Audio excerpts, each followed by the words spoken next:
Hello students, इस video में हम यह पढ़ेंगे कि यदि हम किसी सॉल्ट सॉल्यूशन में कॉमन आयन ऐड करते हैं तो क्या इफ़ेक्ट होता है। तो चलिए स्टार्ट करते हैं। यदि हम AgCl का एग्जाम्पल लेते हैं तो AgCl डिज़ोल्व होकर हमें Ag+ आयन और Cl- आयन देगा। सिंस यह एक स्पाइरेंटली सॉल्युबल सॉल्ट होता है तो इसके लिए एक इक्विलिब्रियम एग्जिस्ट करेगा। इसमें अगर हम NaCl डालते हैं तो यह हमें कॉमन आयन Cl- देता है।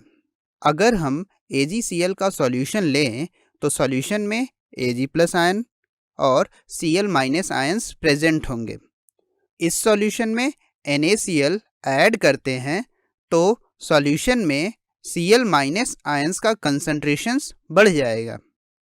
और हम ली शैटेलियस प्रिंसिपल को रिकॉल करें तो सॉल्यूशन में कॉमन आयन ऐड करने पर प्रोडक्ट साइड में आयन का कंसंट्रेशन बढ़ जाएगा। तो इक्विलिब्रियम आयन का कंसंट्रेशन कम करने के लिए बैकवर्ड डायरेक्शन में शिफ्ट होगी।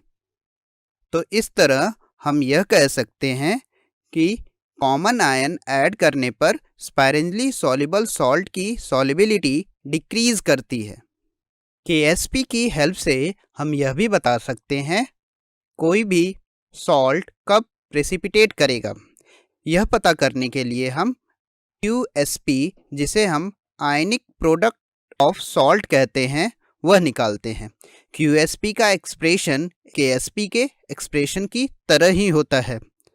Q के बारे में हम पहले भी केमिकल इक्विलिब्रियम वाले टॉपिक में पढ़ चुके हैं।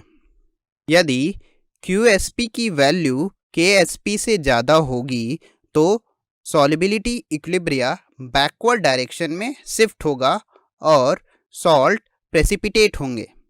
वहीं अगर KSP की वैल्यू QSP से ज़्यादा होती है तो सॉल्युबिलिटी इक्विलिब्रिया फॉरवर्ड डायरेक्शन में जाएगा, जिसके कारण हम और सॉल्ट को डिसॉल्व कर पाएंगे।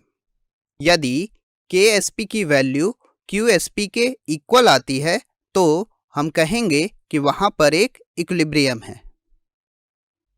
तो चलिए हमने इस टॉपिक में जो भी पढ़ा है उसे समराइज कर लेते हैं।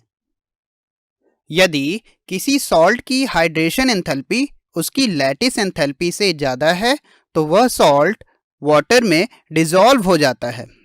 वहीं अगर सॉल्ट की लैटिस एंथैल्पी हाइड्रेशन एंथैल्पी से ज़्यादा होती है तो सॉल्ट वाटर में डिसॉल्व नहीं करता है।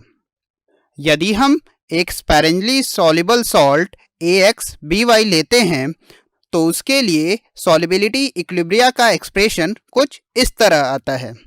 यदि हम इस सॉल्ट का सॉल्युबिलिटी प्रोडक्ट लिखें तो हमें मिलता है x⁴ into y⁴ into solubility x+y। यदि किसी सॉल्यूशन में आयनिक प्रोडक्ट की वैल्यू सॉल्युबिलिटी प्रोडक्ट से ज़्यादा है तो उस केस में सॉल्ट सॉल्यूशन से प्रेसिपिटेट हो जाता है। अभी तक पढ़े कॉन्सेप्ट के बेसिस पर आप इन सारे प्रॉब्लम्स को सॉल्व कर सकते हैं।